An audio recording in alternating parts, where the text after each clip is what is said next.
اور لوگ گزرنے لگے. پھر وہ لڑکا راہب کے پاس آیا, اس سے یہ حال کہا کہ تو وہ بولا کہ بیٹا تو مجھ سے بڑھ گیا ہے, یقیناً تیرا رتبہ یہاں تک جو پہنچا جو میں دیکھتا ہوں کہ تو عنقریب آزمایا جائے گا, اگر تو آزمایا جائے تو میرا نام نہ بتانا. لڑکے کا حال یہ تھا کہ اندھے اور کوڑھی کو اچھا کرتا اور ہر قسم کی بیماری کا علاج کرتا. یہ حال جب بادشاہ کے مصاحب جو کہ اندھا ہو گیا تھا اس نے سنا تو لڑکے کے پاس بہت سے تحفے لایا اور کہنے لگا کہ یہ سب مال تیرا ہے, اگر تو مجھے ٹھیک کر دے, مجھے اچھا کر دے. لڑکے نے کہا میں کسی کو اچھا نہیں کرتا, اچھا کرنا تو اللہ کا کام ہے, اگر تو اللہ پر ایمان لائے تو میں اللہ سے دعا کروں گا کہ تجھے وہ اچھا کر دے. وہ وزیر اللہ پر ایمان لایا تو اللہ نے اس کو اچھا کر دیا, اس کو ٹھیک کر دیا. وہ پھر بادشاہ کے پاس گیا اور اس کے پاس بیٹھا جیسا کہ بیٹھا کرتا تھا. بادشاہ نے کہا تیری آنکھ کس نے روشن کی؟ وزیر بولا کہ میرے مالک نے. بادشاہ نے کہا کہ میرے سوا تیرا مالک کون ہے؟ وزیر نے کہا میرا اور تیرا مالک اللہ ہے. بادشاہ نے اس کو پکڑا اور عذاب شروع کیا یہاں تک کہ اس نے لڑکے کا نام لے لیا. وہ لڑکا بلایا گیا بادشاہی دربار میں. بادشاہ نے کہا کہ اس سے اے بیٹا تو جادو میں اس درجے تک پہنچ گیا ہے کہ تو اندھے اور کوڑی کو اچھا کرتا ہے اور بڑے بڑے کام کرتا ہے. وہ بولا میں تو کسی کو اچھا نہیں کرتا بلکہ اللہ اچھا کرتا ہے. بادشاہ نے اس کو پکڑا اور مارتا رہا یہاں تک کہ اس نے راہب کا نام بتلا دیا. راہب پکڑ لیا گیا, اس سے کہا گیا کہ تو اپنے دین سے پھر جا. پھر اس کے نہ ماننے پر بادشاہ نے ایک آرا منگوایا اور راہب کی مانگ پر رکھ کر اس کو چیر ڈالا یہاں تک کہ 2 ٹکڑے ہو کر گر پڑا. پھر وہ وزیر بلوایا گیا, اس سے کہا گیا کہ تو اپنے دین سے پھر جا. اس نے بھی نہ مانا تو اس کی مانگ پر بھی آرا رکھا گیا اور چیر ڈالا یہاں تک کہ 2 ٹکڑے ہو کر گر پڑا. پھر وہ لڑکا بلایا گیا, اس سے کہا کہ اپنے دین سے پلٹ جا. اس نے بھی انکار نہ کیا. اس کو اپنے چند ساتھیوں کے حوالے کیا اور کہا کہ اس کو فلاں پہاڑ پر لے جا کر چوٹی پر چڑھاؤ, اور جب تم چوٹی پر پہنچو اس لڑکے سے پوچھو اگر وہ اپنے دین سے پھر جائے تو خیر, نہیں تو اس کو دھکیل دو. وہ اس کو لے گئے اور اس پہاڑ پر چڑھایا. لڑکے نے دعا کی کہ یا اللہ تو جس طرح تو چاہے مجھے ان کے شر سے بچا. پہاڑ ہلا, وہ لوگ گر پڑے, لڑکا بچ گیا. لڑکا بادشاہ کے پاس چلا آیا. بادشاہ نے پوچھا کہ تیرے ساتھی کہاں گئے؟ اس نے کہا کہ اللہ تعالیٰ نے مجھے ان کے شر سے بچا لیا. پھر بادشاہ نے چند ساتھیوں کے حوالے اس کو کر دیا اور کہا کہ اس کو ایک کشتی میں دریا کے اندر لے جاؤ, اگر اپنے دین سے پھر جائے تو خیر, ورنہ اس کو دریا میں دھکیل دینا. تو وہ لوگ اس کو لے کر گئے اور لڑکے نے کہا کہ یا اللہ تو مجھے جس طرح ان کے چاہے ان کے شر سے بچا لے. کشتی الٹ گئی, لڑکے کے سوا سارے ڈوب گئے. اللہ تعالیٰ نے یہاں بھی بچا لیا. لڑکا زندہ بچ کر پھر بادشاہ کے پاس آ گیا. بادشاہ نے کہا تیرے ساتھی کو کیا ہوا؟ بولا کہ اللہ تعالیٰ نے مجھے ان کے شر سے بچا لیا. پھر لڑکے نے بادشاہ سے کہا کہ تو اس وقت تک مجھے مار نہ سکے گا جب تک کہ وہ طریقہ میں بتلاؤں وہ نہ کرے.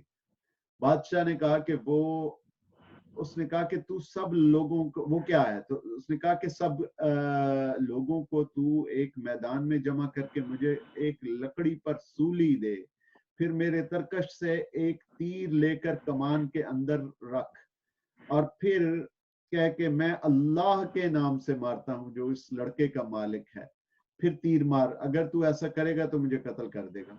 بادشاہ نے سب لوگوں کو میدان میں جمع کیا, لڑکے کو درخت کے تنے پر لٹکایا, اس ترکش میں سے ایک تیر لیا, تیر کو کمان کے اندر رکھتے ہوئے کہا کہ یہ مارا کہ اللہ کے نام سے مارتا ہوں جو اس لڑکے کا مالک ہے. وہ تیر لڑکے کی کنپٹی پر لگا, اس نے اپنا ہاتھ تیر کے مقام پر رکھا اور مر گیا. لوگوں نے یہ حال دیکھا تو کہا کہ ہم تو اس لڑکے کے مالک پر ایمان لائے, ہم اس لڑکے کے مالک پر ایمان لائے, ہم اس لڑکے کے مالک پر ایمان لائے. کسی نے بادشاہ سے کہا کہ اللہ کی قسم جس سے تو ڈرتا تھا وہی ہوا, لوگ ایمان لے آئے. بادشاہ نے راستوں کے نالوں پر خندقیں کھودنے کا حکم دیا. خندقیں کھود دی گئیں, خوب آگ بھڑکائی گئی اور کہا کہ جو شخص اس دین یعنی اس لڑکے سے نہ پھرے، اس کو ان خندقوں میں دھکیل دو، اور یا اس سے کہا جائے کہ خندقوں میں گرے۔ لوگوں نے ایسا ہی کیا، یہاں تک کہ ایک عورت آئی جس کے ساتھ بچہ بھی تھا، وہ عورت آگ میں گرنے سے جھجکی تو پیچھے ہٹی، تو بچے نے کہا کہ اے ماں صبر کر، تو سچے دین پر ہے۔ مرنے کے بعد پھر چین ہی چین ہے، یہ آگے جو ہے وہ بریکٹس میں ہے، یعنی امام نووی رحمۃ اللہ علیہ نے اس میں لکھا ہے کہ مرنے کے بعد پھر چین ہی چین ہے، تو پھر دنیا کی مصیبت سے کیوں ڈرتی ہے۔ اور نووی رحمۃ اللہ، امام نووی رحمۃ اللہ علیہ جو ریاض الصالحین کے جو مصنف ہیں یا مؤلف ہیں، کیونکہ مصنف تو حضور صلی اللہ علیہ وسلم ہیں، ان کی احادیث ہیں، تو مطلب یہ ہے کہ مجازی طور پہ حضور صلی اللہ علیہ وسلم کے اقوال لوگوں نے جمع کیے نا، خود تو حضور صلی اللہ علیہ وسلم نے کوئی کتاب نہیں لکھی۔ تو امام نووی رحمۃ اللہ علیہ نے جو یہ ایک کمپائل کی یہ کلیکشن، تو نووی رحمۃ اللہ علیہ نے کہا کہ اس حدیث سے اولیاء کی کرامات ثابت ہوتی ہیں، اور یہ بھی نکلتا ہے کہ ضرورت کے وقت جھوٹ بولنا درست ہے، اور اس طرح مصلحت کے لیے۔ تو اسماعیل صاحب یہ پہلے یہ دیکھ لیتے ہیں کہ اس میں کیا ثابت ہوتا ہے، جو جس طرح سے انہوں نے امام نووی رحمۃ اللہ علیہ نے کہا کہ اولیاء کی کرامات ثابت ہوتی ہیں، آپ کیا سمجھتے ہیں کرامات کیا ہوتی ہیں؟ جی ماشاءاللہ بہت اچھی حدیث ہے، بہت اچھا واقعہ ہے جس میں دین اسلام اور استقامت کا بتایا گیا ہے۔ بے شک بے شک۔ تو اس میں کرامات سے آپ کیا مراد لیتے ہیں؟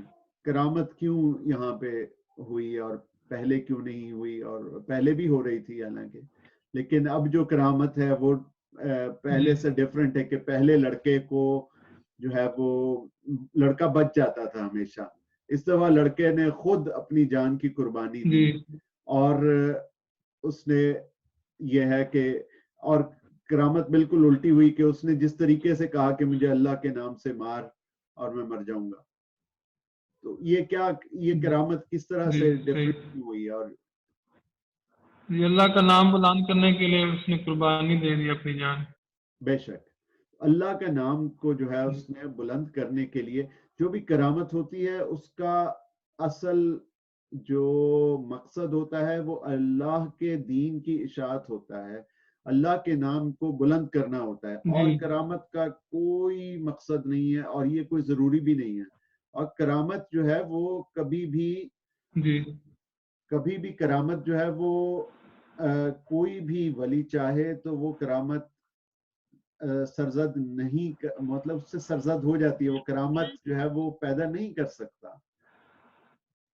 تو کرامت جو ہے وہ کرامت جو ہے وہ ہو جاتی ہے، ایک ایسی چیز ہے، اور ہوتی کس لیے ہے کہ اعلاء کلمت اللہ کے لیے، کہ اللہ تعالیٰ کے کلمے کے اللہ کے اعلاء کے دین کی لیے۔ سربلندی۔ بے شک، تو اس میں اور کرامت ہونا کوئی ضروری نہیں ہے۔ اصل چیز یہ ہے کہ ہم دیکھیے جو علماء ہیں، جو تبلیغی جماعت والے ہیں، جو دعوت اسلامی والے ہیں، جو ہمارے مسلم مشنریز ہیں جو کہ عیسائیوں کو اور دیگر اقوام کو دعوت دے رہے ہیں، جو علماء ہیں ہمارے، ان سب کا مقصد ایک ہی ہے، علماء اور مشائخ کا کیا مقصد ہے؟ آپ بتائیے، آپ بتائیے کیا مقصد ہے؟ دین اسلام کا پھیلاؤ، اس کے سربلند۔ جی، دین اسلام کو پھیلایا دین جائے، اسلام کا پھیلاؤ اور لوگوں کو، اور جو لوگ پہلے ہی مسلم ہیں، مطلب یہ کہ جو تبلیغی جماعت والے دعوت اسلامی والے کر رہے ہیں، تو وہ تو پہلے ہی مسلمان ہیں، ان کو دعوت دے رہے ہیں، تو وہ ان کو کس چیز کی دعوت دے رہے ہیں؟ وہ دین پر استقامت ان کی قائم رہے، وہ دین پہ بالکل چلیں۔ یہی مقصد ہوتا ہے۔ کوئی بھی عالم ہو، کوئی شیخ ہو، کوئی گناہگار آدمی ہو میری طرح کا، تو ہم اگر کوئی بات کر رہے ہیں تو وہ یہی ہے کہ لوگوں کو قُوْ أَنفُسَكُمْ وَأَهْلِيكُمْ نَارًا، کہ اپنے آپ کو اور اپنے اہل و عیال کو جہنم کی آگ سے بچاؤ۔ اور اہلیکم میں ویسے تو اہل و عیال اس سے مراد ہے، لیکن اگر اس میں دوست احباب بھی آ جائیں تو یہ کہ ہم نے لوگوں کو بچانا ہے، ہم نے ان کو نیکی کی طرف اور رب سے ملانا ہے۔ تو رب سے ملانے کے لیے یہ کرامت ہوتی ہے. اب یہ جو آخری کرامت ہوئی اس میں یہ اس کو پیدا کرنے والا کون تھا اس کرامت کو؟ اللہ تعالیٰ. اللہ تعالیٰ. اگر وہ لڑکا چاہتا تو کسی صورت کرامت نہیں ہو سکتی تھی. جی. اور ہوئی بھی تب کیسے ہوئی کہ لڑکے نے کہا کہ اللہ کا نام لو, کسی غیر اللہ کا کوئی کسی قسم کا شرک نہیں آیا, نے کہا کہ اللہ کے نام سے مارو تو پھر میں ماروں گا. تو خالصتاً توحید کا درس دینا ہے میرے بھائی, توحید کی بات, ٹھیک ہے نا. اس کے بعد جو اگلی بات ہے وہ یہ ہے کہ جو اگلا جو سلسلہ تھا وہ یہ ہے کہ یعنی کرامت کی تو ہم نے بات کر لی. پھر جو ہم ایک چیز دیکھتے ہیں کہ وہ لڑکا جب وہ کسی کوڑی کے اوپر ہاتھ رکھتا تھا تو وہ اچھا ہو جاتا تھا, پھر مریض کا علاج کر دیتا تھا, اندھے کو اچھا کر دیتا تھا, کوڑی کو اچھا کر دیتا تھا. تو اس میں لڑکے کا کوئی کمال تھا؟ نہیں جی, اللہ تعالیٰ کا. اللہ تعالیٰ کا تھا. لڑکے نے تو بس لڑکا تو جا کے ایک شیخ سے ملا, ایک نیک آدمی سے ملا جو عیسائیوں کا ایک نیک آدمی تھا, راہب تھا, اور اس نے جا کے تو وہاں پہ اس کی صحبت اختیار کی. نیک لوگوں کی صحبت اختیار کرنی چاہیے. تو وہاں پہ اس کو جب وہ ایک نیک آدمی ملا اور اس سے اس نے کچھ ذکر اذکار پڑھے اور اللہ تعالیٰ نے اس میں کچھ روحانی قوتیں بیدار کر دی. لیکن وہ روحانی قوتیں کیوں بیدار کر دی؟ اس لیے تاکہ وہ لڑکا کوئی بہت بادشاہ بن جائے اور وہ جو ہے وہ مٹی کو سونا بنانے لگ پڑے. کیا یہ وجہ تھی؟ نہیں جی, اللہ کی دین کی بلندی کے لیے, اللہ کی دین کی بلندی کے لیے تھا نا یہ کام. تو اللہ کے دین کی بلندی, سربلندی کے لیے اس نے کیا, اور اللہ تعالیٰ کی مخلوق کی خدمت کے لیے. صرف دین کی سربلندی نہیں, خلق خدا کے ہم نے کام آنا ہے, ہم نے اللہ تعالیٰ کے لوگوں کے کام آنا ہے.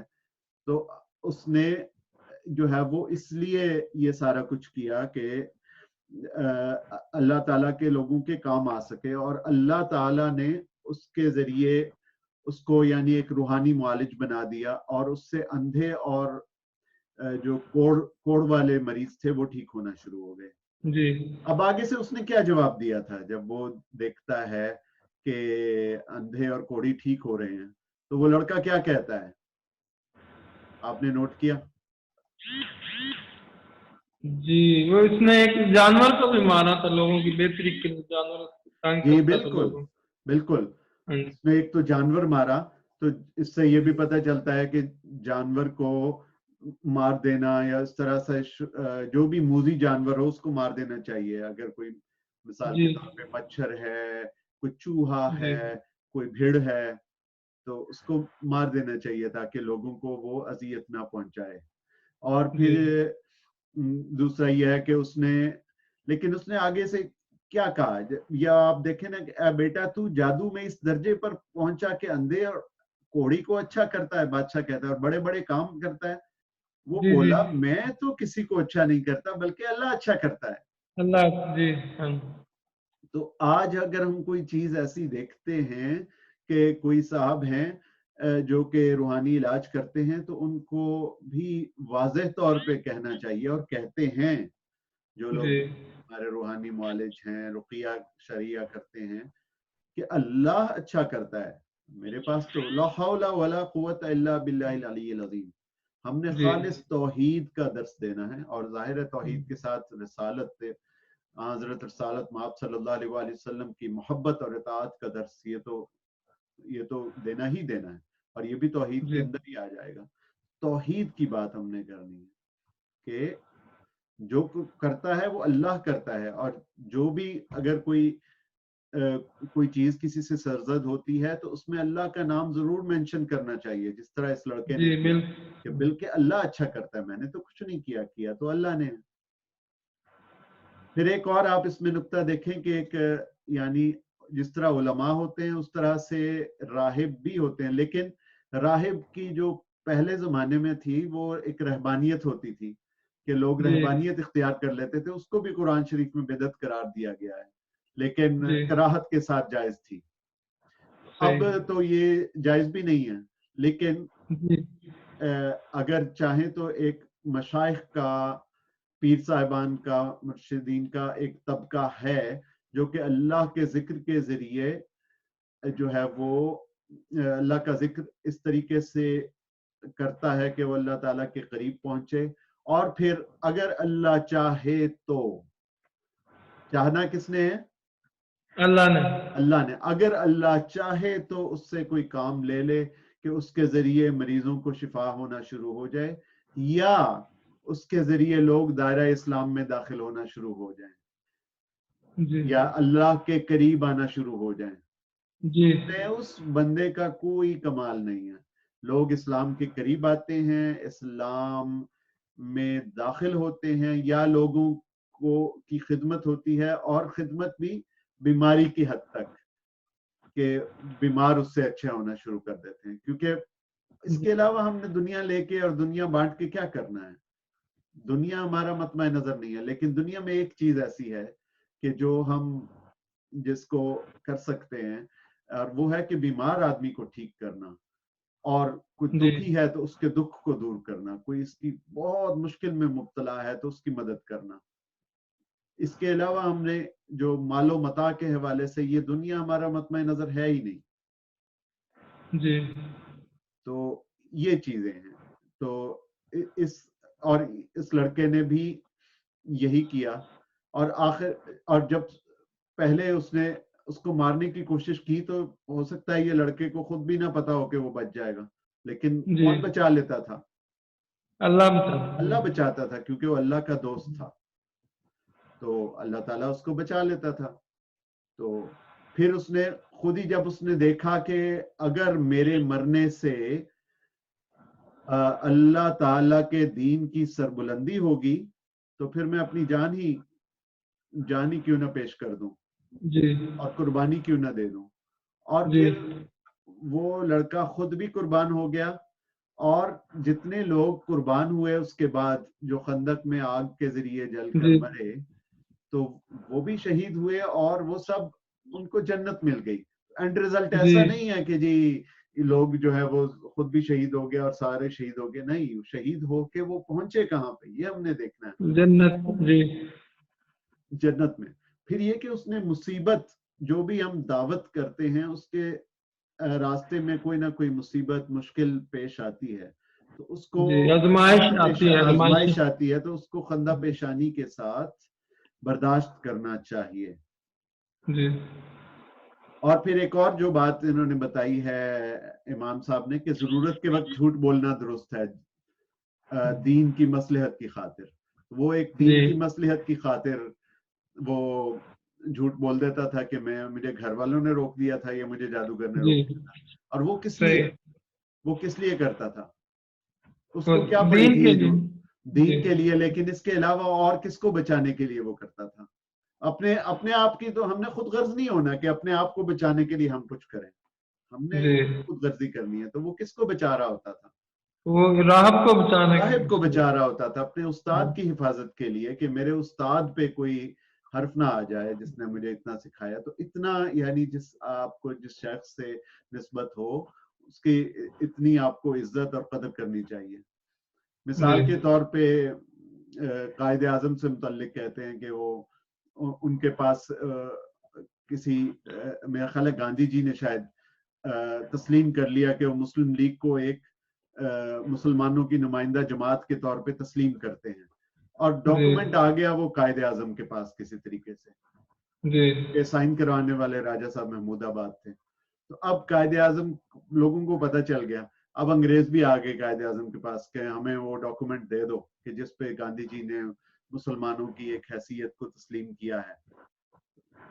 قائد اعظم کو اس وقت مجبوراً جھوٹ بولنا پڑا امت مسلمہ کو فتنے سے بچانے کے لیے اور پاکستان کے حصول کے لیے، تاکہ پاکستان بن جائے. ویسے وہ کبھی جھوٹ نہیں بولتے تھے، لیکن انہوں نے کہا میرے پاس تو کوئی ایسا ڈاکومنٹ نہیں ہے، میرے پاس ایسا کوئی لیٹر نہیں ہے.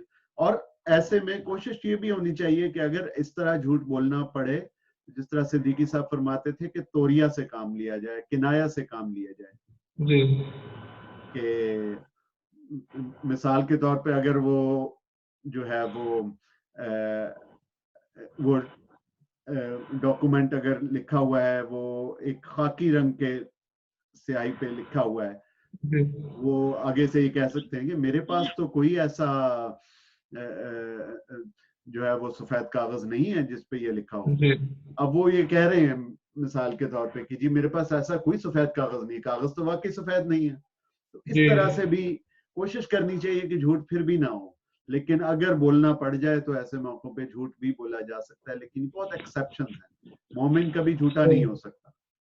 جی تو ہم انشاءاللہ پھر اب کوشش کریں گے کہ ہم علماء کی اور مشائخ کے ہم بہت قدر کریں, ان کے خادم بن کے رہیں, اور جی اللہ انشاءاللہ. کے جی دین کے خادم بن کے رہیں, اور اس کے علاوہ اللہ کے جو خلق خدا ہے اس کی ہم نے خدمت کرنی ہے, اللہ کے جی حقوق بھی پورے کرنے ہیں, اور اس کے اعلاء کلمت اللہ کے لیے بھی جد و جہد کرنی ہے. حضور اقدس صلی اللہ علیہ وآلہ وسلم کی ناموس اور ختم نبوت کے لیے بھی ہم نے اس کے دفاع کے جی لیے بھی کوشش کرنی ہے, اور لوگوں کی خدمت کرنی ہے, لوگوں کے لیے اچھا بننا ہے, اور جی اللہ کے دین کو سر بلند کرنے کی کوشش کرنی ہے, تاکہ میں جس طرح مولانا الیاس قادری صاحب فرماتے ہیں کہ مجھے اپنی اور ساری دنیا کے لوگوں کے اصلاح کی کوشش کرنی ہے انشاءاللہ عز و جل. تو اسی کے ساتھ ہم اپنا پروگرام ختم کرتے ہیں. آپ کا کوئی اگر آخر میں سوال ہے تو آپ کر لیں. جی ٹھیک ہے, ماشاءاللہ, میں اللہ عمل کی توفیق عطا فرمائے. ٹھیک ہے. تو ناظرین اب اسی کے ساتھ ہمیں اجازت دیجیے. وآخر دعوانا ان الحمدللہ رب العالمین. اللہم انصر الاسلام والمسلمین, اللہم اعز الاسلام والمسلمین. اور یا اللہ یہ جو کورونا کی جو وبا ہے وہ پوری دنیا سے ختم ہو جائے, اور ختم ہو رہی ہے الحمدللہ, اور اللہ تعالیٰ اس کو بالکل اس مصیبت کو ہمارے سر سے ٹال دے گا, اور یہ جو مصیبت آئی اس میں بھی اللہ کی کوئی حکمت ہوگی. تو ہم یا اللہ تیرا شکر ادا کرتے ہیں, ہر حال میں شکر ادا کرنا ہے. وآخر دعوانا ان الحمدللہ رب العالمین, وصلی اللہ تعالی علی رسولہ سیدنا مولانا محمد وعلی آلہ وصحبہ اجمعین.